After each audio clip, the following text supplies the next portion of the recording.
Bueno, Ernesto Rodríguez Abad, filología hispánica, filología francesa, Francia, Túnez, Italia, México, conferencias y cursos en gran parte de la geografía española, en las islas, pero estás en Los Silos.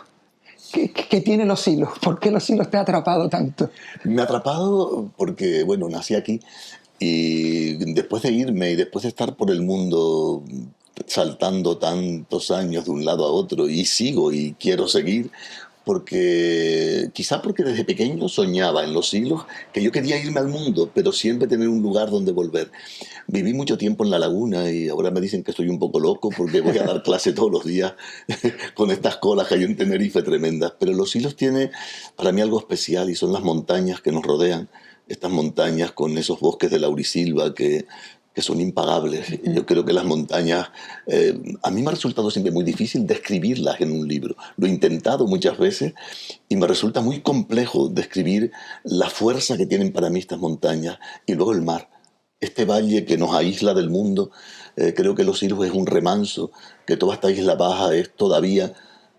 el Cabildo tiene un lema como el secreto de Tenerife. Yo no quiero que el secreto se desvele mucho, porque no querría nunca que esto se convierta en una ciudad, que quiero que los pueblos deben seguir existiendo. Creo que la España vaciada tiene que ser muy respetada, en los pueblos podemos hacer muchas cosas, cuando queremos podemos hacer muchas cosas y a mí me permite escribir, me permite pensar, me permite irme a leer. Hay para mí algo especial que es irme a leer a la orilla del mar, sobre todo cuando hace frío y no hay nadie, y buscar unas rocas, un recodo, y allí ponerme a leer o llevarme mis libretas de apuntes y ponerme a tomar apuntes en la soledad y en ese mar bravío de este norte, ¿sabes?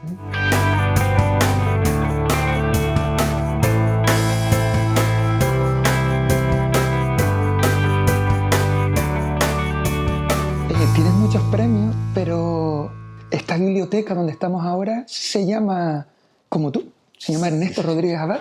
¿Qué significa eso para ti? ¿Es quizás el reconocimiento personal mayor que has recibido? Sí, para mí, mira, sé que tengo premios internacionales que pueden significar mucho, pero que mi pueblo me quisiese poner la biblioteca a mi nombre, para mí fue un día muy especial. Porque además yo estudié en esta biblioteca. En esta biblioteca estaba la primera escuela de Los Silos. Cuando yo tenía 5 años, vine aquí, en este lugar donde estamos ahora, recibí yo las primeras clases de un maestro muy especial, al que quiero ir a ver porque descubrí que todavía vive en Arucas. Era de Las Palmas, era de Canarión, y para mí fue la persona más mágica que influyó en mi vida.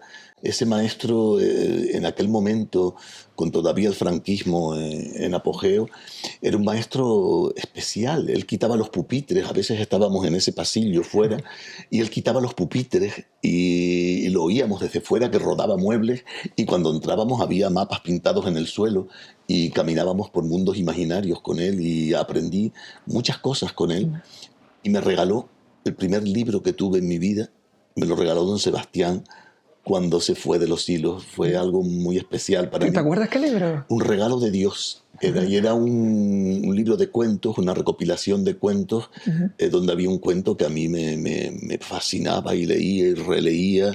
Y le decía a mi madre que me lo releyese porque era un cuento que me hacía reír mucho, porque era sobre una virgen de azúcar que el niño se la iba chupando todas las noches y cada vez se hacía más pequeñita, y la madre decía que era un milagro y era que él se levantaba a comerse los trocitos de azúcar de la virgen, y a mí me hacía mucha gracia aquel cuento. En tu experiencia entonces como alumno, que tú recuerdas, la imaginación se entrena.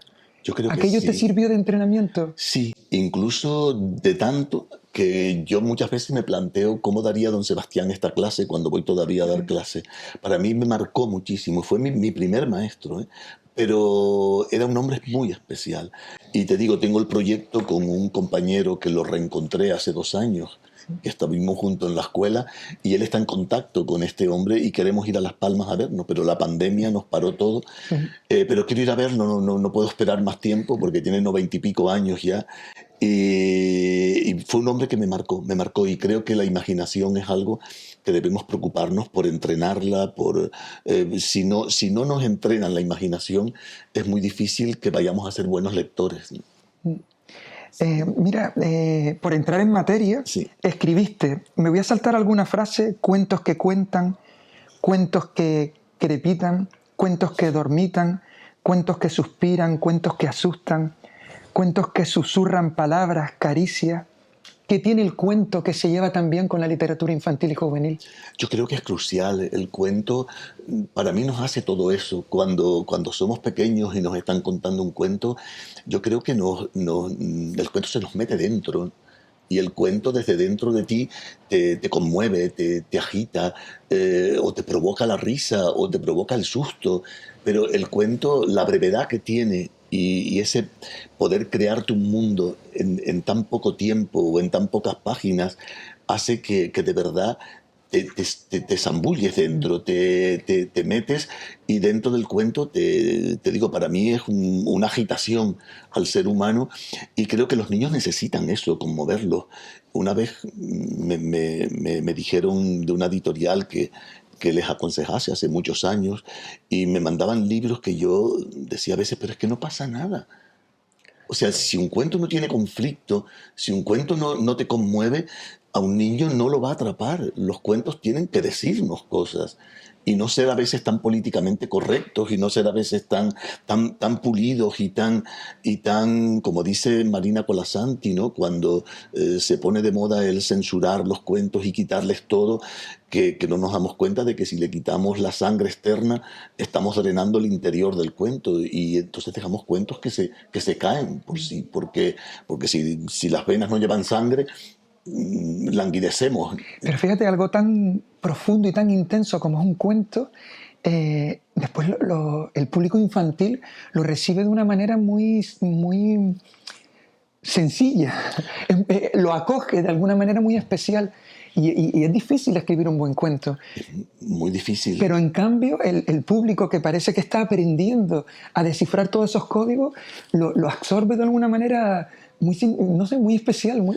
Yo es que creo que cuando el cuento está bien construido, el receptor lo descodifica perfectamente, ¿no? El niño no tiene por qué saber teoría del cuento, el niño no tiene por qué saber, podemos jugar con él a construir historias, ¿no? Pero no explicarle la teoría del cuento, porque el niño no es un filólogo, el niño tiene que disfrutarlo, el niño y el adulto, o sea, tiene que disfrutar de la historia, ¿no? Entonces, si la historia está bien construida, la sabemos entender porque vamos adoctrinándonos desde pequeños, ¿no? Con historias más sencillas, con un trabalenguas, con una adivinanza. Yo creo que la literatura es un subir escalones, ¿no? Si tú no has recibido de muy pequeño todo un mundo de oralidad que te construye lo literario poco a poco, es difícil que descodifiques el cuento, después es difícil que llegues a un poema más complejo o difícil que llegues a una novela, ¿no?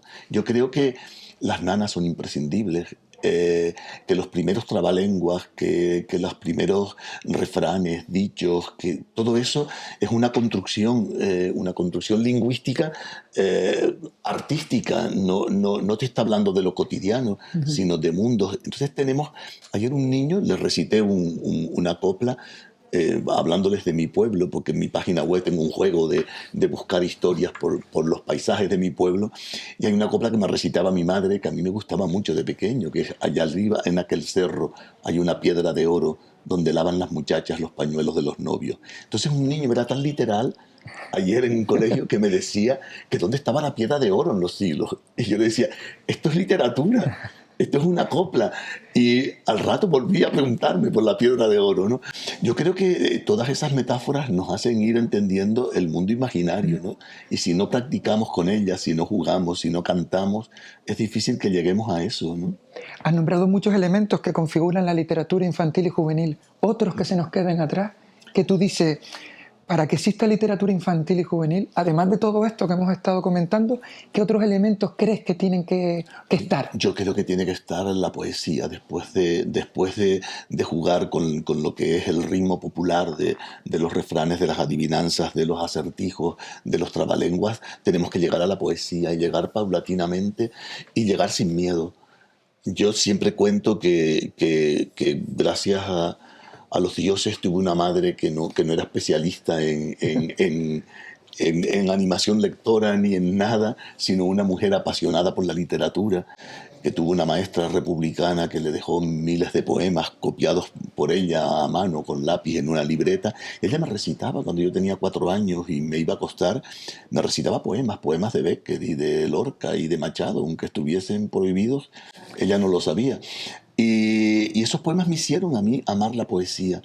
Porque la poesía no puedes entenderla literalmente, tienes que entender un ritmo, tienes que entender toda esa sugerencia de mundos que te da la poesía. Y yo creo que eso es crucial para crecer como lector. Para crecer como niños lectores es crucial que tengamos poesía alrededor y el teatro. Creo que el teatro es fundamental. Quizás es el género más olvidado en los planes lectores, en las escuelas, en las bibliotecas. Yo creo que muy olvidado, que demasiado olvidado. Y cuando se hace un teatro muy simple para los niños muchas veces, donde no se cuida la escenografía, la música. Se hace un teatro demasiado de dramatización de un texto, de dramatización de unas palabras, sin tener en cuenta que el teatro es música, que el teatro... Hay otra cosa que para mí formó mi vida artística totalmente, que fueron el teatro de variedades que durante mi infancia venía por los pueblos. Y era un cabaret ambulante. Eran lo que se llama el teatro frívolo, ¿no? Y se actuaba aquí, enfrente de la iglesia, un tabladillo, se rifaba una manta y cantaban. Pero era teatro, para mí me metía en un mundo mágico. Había chistes, sketch y tal, y había canciones bastante picantes que yo no entendía con 4 años, pero que oía como la gente se reía, participaba, palpitaba. Y yo creo que a los niños no les vas a poner ese tipo de teatro que vi yo, pero sí tienes que meterlos en un mundo teatral mágico, de verdad, donde tanto ellos puedan interpretar teatro, porque es una manera de crecer, de entender el texto literario, como de ver buen teatro. Yo creo que el teatro clásico está ahí y que hay adaptaciones para niños maravillosas, que ver La Cueva de Salamanca, Los Entremeses de Cervantes, o el teatro de Viera y Clavijo. Yo no comprendo cómo en Canarias no representamos en todas las escuelas la espada de Viera y Clavijo. Una obra que él escribe cuando está educando, bueno, que él escribe o que él traduce, porque ahí hay una polémica, creo que es más una traducción del francés que una obra creada por él, pero que es el primer texto de teatro infantil que se escribe en España es en Canarias, es el de Viera y Clavijo. Y después los libros dicen que Benavente es el que crea el Teatro de los Niños en Madrid. Sí, en el año 14 crea Benavente el Teatro de los Niños, pero en el siglo XVIII Viera escribe La Espada para educación de niños. Además, creo que es un texto que nos puede hacer reflexionar hoy, porque es la niña la que tiene la inteligencia y la que resuelve todo un conflicto de un niño bastante altivo y que acaba haciendo que ese regalo de una espada, como que el niño se toma como símbolo de que él es de la nobleza, acabe en manos de un niño del pueblo, porque el padre le dice que según la niña, su hermana, él no la ha sabido usar porque la ha usado para humillar a los demás, y acaba diciendo algo así como que la nobleza no está en los títulos literarios, sino en las personas. O sea, ahí Viera y Clavijo rompe todo un concepto que en el siglo XVIII es bastante progresista. Y el álbum ilustrado, que tanta fuerza está teniendo en los últimos tiempos, ¿qué papel juega también en la literatura infantil y juvenil? ¿Es un género nuevo? ¿Es un género que ya existía? ¿Se está reinventando? Yo creo que se está reinventando, Daniel, que desde el siglo XIX, XVIII, con Comenius empieza todo el álbum, pero el concepto de álbum es del siglo XX. Es un género, podríamos llamar, que nace en el siglo XX. A mí, desde que empecé a meterme mucho en el álbum, me robó el alma. O sea, creo que es un género, que es un tipo de libro que llega mucho, y no solamente al niño, sino al adulto. Cuando sabemos trabajarlo, y yo lo recomiendo mucho para adolescentes, hay temas que trata el álbum que no lo trata otro tipo de propuesta literaria para niños, temas mucho más polémicos, más, digamos, más más actuales. Creo que el álbum además resuelve otro tipo de lectura, que es la visual, ¿no? Sí. Tienes que ir entendiendo. Hay diferentes, además, accesos Sí, al contenido, el visual, es que lo que podemos tiene... leer, Yo lo que siempre podemos digo, entender, ¿no? siempre digo hay que aprender a leer Sí, la ilustración. sí. Y creo mucho en el libro silente.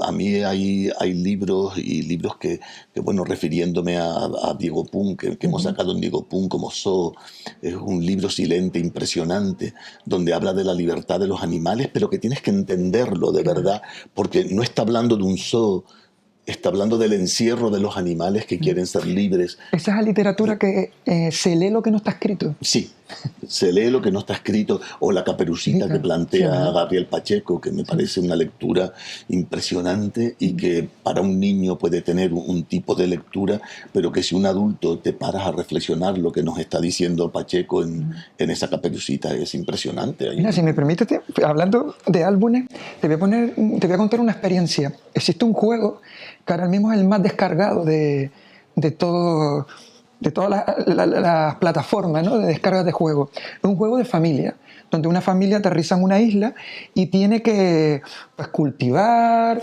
podar, crecer. Los estereotipos están muy bien marcados. Hay un hombre, una mujer y dos niños. El hombre es el que rompe el tronco, el que recoge las piedras, y la mujer es la que cosecha y cocina. Digo, ¿cómo es posible que un juego de este tipo sea tan vendido y tan descargado y tan jugado por los niños y las niñas? En cambio podemos encontrarnos, por ejemplo, con un libro que me encanta, como es El elefante y la margarita, publicado por Diego Pun, y me encontré en un blog a alguien escandalizado donde decía que este libro, y leo, he puesto una queja a la biblioteca y me consta que lo han retirado porque su hija se quedó estupefacta. Y alguien le respondió, es una historia muy dura y no por ello hay que retirarlo. Se debe de trabajar desde una perspectiva crítica, asumiendo que no todo el amor vale. Esto de la censura en la literatura infantil, en la literatura juvenil, en el álbum ilustrado, me está empezando a preocupar algunos derroteros, ¿no? A mí, No tratamos, por ejemplo, igual a una película, un juego, que a un libro, ¿no? no, yo creo que a veces lo primero que hay que censurar son los telediarios. Sí. A mí me producen a veces terror cuando estoy viendo la televisión y los niños acceden a la televisión. Hay un montón de contenidos que tenemos que replantearnos cuando estamos hablando a niños, y los videojuegos y un montón de propuestas que de verdad hacen que se perpetúen muchos roles que tenemos que tener superados ya. El elefante y la margarita a mí siempre me parece un libro entrañable, me parece un libro que te hace reflexionar, porque yo no me tomo literal, o sea, creo tanto en la igualdad que yo no me tomo literal que sea el rol masculino que está, digamos, tratando de una manera brutal a lo femenino. Es lo débil y lo fuerte, que a veces no sabemos controlarlo, ¿no? A mí el elefante me parece un bruto torpe, y la margarita es la inteligencia débil, pero que para mí puede ser un hombre, una mujer, eh, creo que nos está hablando de conceptos, ¿sabes? Y que tenemos que aprender que la literatura a veces lo que nos plantea son conceptos de cómo enfrentarnos al amor, de cómo tenemos que enfrentarnos a las relaciones, pero más allá de ser hombre o mujer, siendo seres humanos que tenemos que reflexionar, ¿no?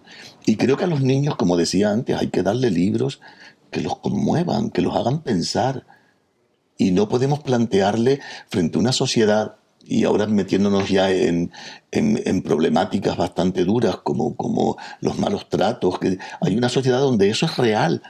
Y yo creo que tenemos que leer libros que nos hagan reflexionar sobre cómo es la sociedad, precisamente para poder superar eso. Y luego, que no creo en la censura, en ningún tipo de censura. Creo que la censura siempre es un retroceso, y que lo que tenemos es que ser críticos frente a lo que leemos. Todo lo que leemos no tiene que ser algo con lo que estemos de acuerdo. Todo lo que leemos no tiene por qué gustarnos. Todo lo que leemos no tiene que ser ideológicamente aceptado por nosotros. Precisamente la lectura es un medio de enfrentarte a la reflexión y a la libertad. O sea, yo creo que tenemos que tener libertad para elegir en una biblioteca lo que queramos leer, y luego tenemos que tener la libertad o enseñarnos los adultos que ayudan al niño a leer o que acompañan. Yo siempre hablo de acompañar en la lectura, hacerlos libres. El libro dice esto, pero yo puedo pensar otra cosa. Y eso es la libertad de la lectura y la reflexión ante la lectura. Entonces se le da un poder a la literatura infantil y juvenil, quizás más de lo que podamos entender. ¿Se preocupan? ¿Tú crees que hay una preocupación por un cierto control o no? Yo creo que hay un control, que está habiendo un control y que incluso Por ejemplo, con los cuentos tradicionales, ¿no? O los llamados tradicionales. Sí. Es como... Ahí me das en uno de mis puntos claves, porque yo creo que se ha sido muy injusto, creo yo. Yo creo que se está haciendo muy injusto, porque los cuentos tradicionales han estado retocados por unas mentalidades determinadas. Depende quién edite. No es lo mismo ver un cuento tradicional o ver un autor como Andersen tratado por Disney que editado por una editorial que se tome en serio la edición de ese libro. No es lo mismo. Cuando yo leo La Sirenita de Andersen, que es uno de mis cuentos favoritos en este mundo, a mí me aterra cuando le pregunto a mis estudiantes en la universidad, ¿conocen La Sirenita? Sí, la de Disney. Le digo, pero saben que no tiene nada que ver con La Sirenita de Andersen. La Sirenita de Andersen habla del desamor y del suicidio. La Sirenita de Disney es una película de serie B americana bastante machista, donde el único planteamiento que hace es chica, cásate con el chico guapo. O sea, no hay más. Mientras que La Sirenita de Andersen hay una crítica tremenda a muchas cosas y una postura ante el desamor. Creo que es un libro para adolescentes. El texto de Andersen, impresionante. Por eso que los cuentos tradicionales, depende de quién los trate, les vemos unos elementos o no. A mí siempre pongo de ejemplo, todo el mundo conoce La Bella Durmiente, las ediciones más simples de La Bella Durmiente, las ediciones donde acaban en boda. Mujer estática que espera que un chico guapo la salve, ¿no? Pero después de esa boda, el príncipe se va a la guerra y Cenicienta la Bella Durmiente tiene que luchar con su suegra porque la suegra quiere comerse a los niños que ha tenido con su hijo. O sea, ahí hay otra postura de una mujer que tiene que tomar decisiones y que tiene que luchar para salvar unos hijos. Pero después pregunto, ¿y conocen el príncipe durmiente? Tan antiguo como la Bella Durmiente, pero que nos plantea la otra cara, es el contracuento. Lo recopiló por primera vez el padre de Antonio Machado en Extremadura y yo lo publiqué en Diego Pum, una recomposición de fragmentos que encontré en Canarias y bueno, nos plantea a una mujer luchadora que se va al mundo a desencantar a un príncipe que duerme hechizado. Entonces, ¿dónde está el machismo de los cuentos tradicionales? En la sociedad, en la mentalidad que los trate. Digamos que en la enseñanza no se manda a leer El Príncipe Durmiente, se sigue leyendo La Bella Durmiente. En las televisiones, en tal, lo que te anuncian es La Bella Durmiente, no El Príncipe Durmiente. Existen los dos. Entonces, lo que tenemos es que, antes de censurar, investigar, buscar, irnos a las raíces de las cosas, porque lo más fácil es tachar y quitar, lo más difícil es reflexionar. Yo creo que Caperucita es un cuento también de historias de mujeres que están ahí y de mujeres que tienen que resolver muchas cosas. Ha habido una sociedad y hay muchas sociedades en el mundo donde no han llegado al avance que tenemos nosotros y que todavía las mujeres tienen que enfrentarse a muchas cosas. La figura del leñador que resuelve la incrusta Perrol, claro, pero no es del cuento original. Entonces tenemos que ir a los cuentos originales de verdad y ver lo que son, ¿no? Yo estoy muy en la postura de Marina Colasanti, una autora que venero, que me parece una de las mujeres que tiene más claridad frente a la literatura infantil. Y recomiendo mucho leer los textos reflexivos de Marina frente a lo que es los cuentos tradicionales. Estamos hablando de un concepto que a mí me gusta mucho en la literatura, que es el folclore, que yo lo considero, sin ser antropólogo ni estudioso, pero como ese sustrato donde compartimos unas mismas creencias sobre nuestra realidad cultural, social. ¿Qué importancia tiene el folclore en la literatura infantil? Yo creo que mucha. Muchísimas. No podemos estudiar la literatura infantil sin el folclore. Es que el folclore es el sustrato que se incrusta después en el texto que los autores escribimos y transformamos, pero nacemos en un folclore literario, que muchas veces pensamos en el folclore solamente en el baile y en el canto, y en el folclore también transformado en espectáculo muchas veces, y transformado con conceptos e ideologías diferentes, pero el folclore que está en el pueblo, lo que nace en el pueblo. Yo recopilé hace poco unas nanas aquí en Los Hilos, por una persona que tiene ahora 90 años o algo así. Es impresionante lo que una madre puede cantar en una nana, y está transmitiendo muchísimas cosas. Las nanas hablan de muerte, hablan de hambre, y esa nana habla del derecho de las mujeres a tener un hijo soltera y a que no se les critique. Dice: ay, niño chiquito mío, que la gente que dirá, en casa de una soltera se oye a un niño llorar. Duérmete, cariño mío, no hagas caso de la gente, que es más chiquitito el río que el rumor de la corriente. ¿Cuánto dice Pues sí. en ese texto una mujer cantándole a su hijo porque ha tenido un hijo soltera en una época donde eso era totalmente escandaloso, ¿no? Entonces el folclore está ahí, y el folclore es algo crucial, fundamental, y el folclore nos da el ritmo, nos hace meternos dentro de una cultura determinada, y el folclore es mucho más rico de lo que pensamos. Tenemos que ir terminando y me gustaría hacerte dos preguntas. A ver cómo, si podemos cerrar, ¿no? ¿Qué libro de literatura infantil y juvenil de alguna manera a lo largo de tu vida te ha cautivado, te ha acompañado? A mí me cautivó mucho ese libro que te dije, que me regaló don Sebastián, porque don Sebastián fue para mí crucial en todo. Pero hay un libro que no es de literatura infantil y juvenil, pero que cada vez que reflexiono sobre mi formación como lector, está ese libro ahí, que fue Cumbres Borrascosas. Me lo leí con 12 años, y fue algo que me conmocionó, yo veía a Heathcliff, yo veía aquellas escenas de aquel hombre que quería desenterrar a su amada, y yo veía esos paisajes tremendos, agrestes de Escocia, y esas tormentas y esas nubes, y me lo volví a leer no hace muchos años, como por tercera o cuarta vez.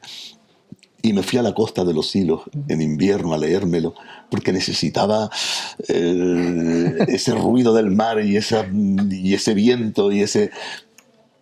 Me viene a la mente siempre ese libro y El último mohicano. El último momento. Sí, son dos lecturas que me influyeron mucho en mi infancia, y luego a los 14, 15 años, pues tuve la suerte de me compraron toda una colección de novela romántica, de aventuras, de toda la novela del periodo del 19.